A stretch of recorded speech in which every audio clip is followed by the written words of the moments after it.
السلام عليكم دمانتين waxaan rajeynayna caafimaad qabtaan maanta waxaan ka hadlaynaa question type kale waxaan ku soo jirnay reading examkeenii IELTS-ka oo aynu mid uga shaqeyn doono question typeska kala duwan ee imtixaanka ku yimaada maanta waxaan isla eegi doonaa multiple choice-ka ayaynu isla eegi doonaa multiple choice-ka wuxuu eegayaa multiple choice-keenii listening oo kale ayuu eegyahay maadaama dooranaysa uun answerka saxda ah dooranaysa mar walba marka maxaad ka expect gareyn kartaa question type-ka noocana waxaad ka expect gareyn kartaa in lagu yiraahdo choose the correct answer so after choice baa lagu siinayaa iyo su'aal so then waxaad dooranaysaa optionka ugu saxsan ayaad answerka ka dhigaysaa marka waxa sax noqonaya in afarta option lagu siiyo mid unba sax noqonaya optionskana adigu iska dooramaysid aqligaaga wixii ka yimaada ku dooramaysid laakiin waxaad u eegaysaa passage-ka waxa lagu siiyay baad u eegaysaa marka ka bacdi ayaad dooranaysaa jawaabta saxda ah dooranaysaa marka tibiska aynu halkan ku eegi doono wuxuu la mid yahay question types-keenii ugu horeeyay sida gap fill-kii true and false-kii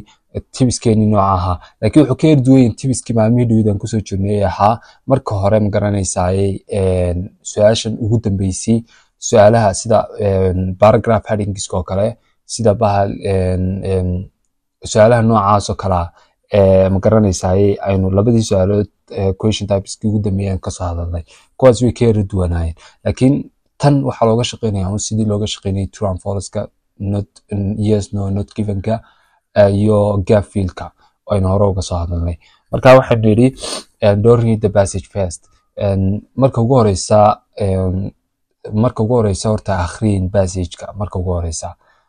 title-ka passage-ka akhri ama qoraalka title-kiisa akhri then go to the first question-ka tag marka underline the keywords in that question keywords-ka ku jira question-ka underline garayso then search those keywords from the passage-ka ka taxdayday ma garanaysaa keywords-ka aad heshay underline them read that part of the passage carefully part of the passage-ka si fiican u akhri qaybta keywords-ki su'aalaha ku jira aad ka heshay try to get the answer passage-ka saa uga hel markaas tibiska noocaas ayaad raacaysaa marka hore passage-ka akhriin su'aasha title-ka akhri then go to the question-ka akhri question-ka keywords-ka ka soo highlight garaysato kusoo noqo passage-ka markaad kusoo noqoto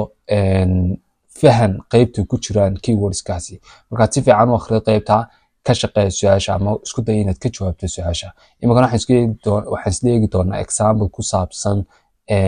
question types-ka noocana iyo sidaad u target gareyn lahayd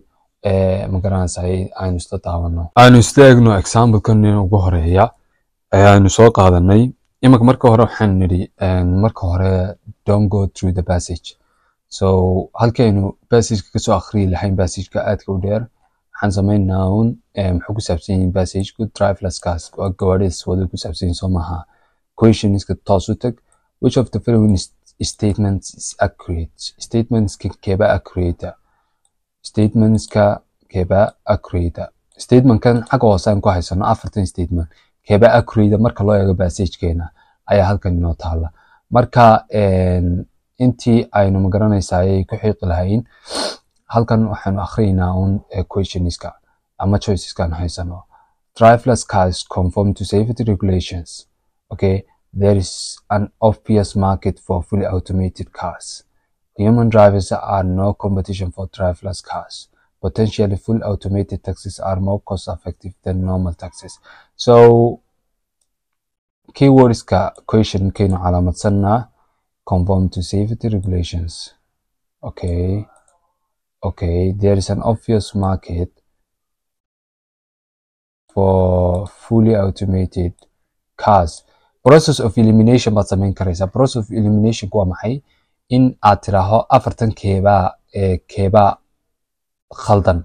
yacni afartan markaad aad wada akhriyeyso aad passage-ka soo akhriday passage-ka aad doonayso inaad akhrido mid walba waad highlight garaynaysaa keebaa ma garanaysaa waxaad odhanaysaa keebaa khalada haddii question typeska noocan oo kale haddaad samayn karayso ay question types noocyo kalena ku jiraan kuwa hore kasoo horshaqey baan ku odhan lahaa maadaama marka ay kasii yar fududaanso aad ogaan karayso waxan keebaa ma garanaysaa keebaa accurate iyo keebaan accurate hayn iyo keebaa saxsan ee lagu meeshan karay marka inta saa u highlight garaysato human drivers and no competition keywordska ayaad waxaad tagaysaa directly waxaad u tagaysaa fully automated taxis are more cost effective than normal taxis. Cost effective. So we just go back passage ka naqrina passage ka markaad waqti u hesho horta website kan waxa la yiraahdaa IELTS test online waad isticmaali karaysaa maadaama uu leeyahay free resource badan oo exams badan oo ka shaqeyn karayso oo ah kii real ka haye ma garanaysaa hadhow ma garanaysaa aad ku galaysaa examka exactly nooca buu yahay especially computer based ku ka kalena wuxuu kaga duwan yahay uu ka kala waraaqa paper soo la soo taabay just the difference is that marka question keenan maadaama in hore u akhrinay passage ka answer keen waxay noqonaysaa diida sababtoo ah halkan ayaa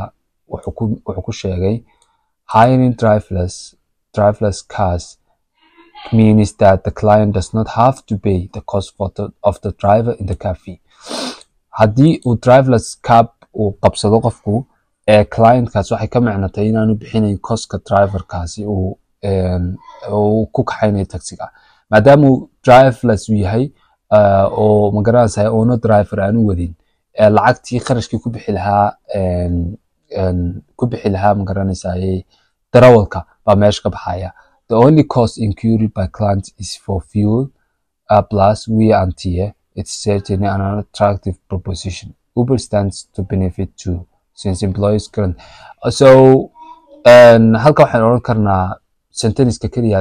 ma garanaysaa statement-ka keeba accurate markaan dooranno waxaan dooranaa ka accurate-ka laakiin kuwan maxaan ku garanaa waa inaad go through waa inaad akhridaa passage-ka aad akhridaa driverless cars conform to safety regulations. So what about if that statement haduu yahay accurate u yahay? We don't know it, right? Marka waa inaad mid kasta aad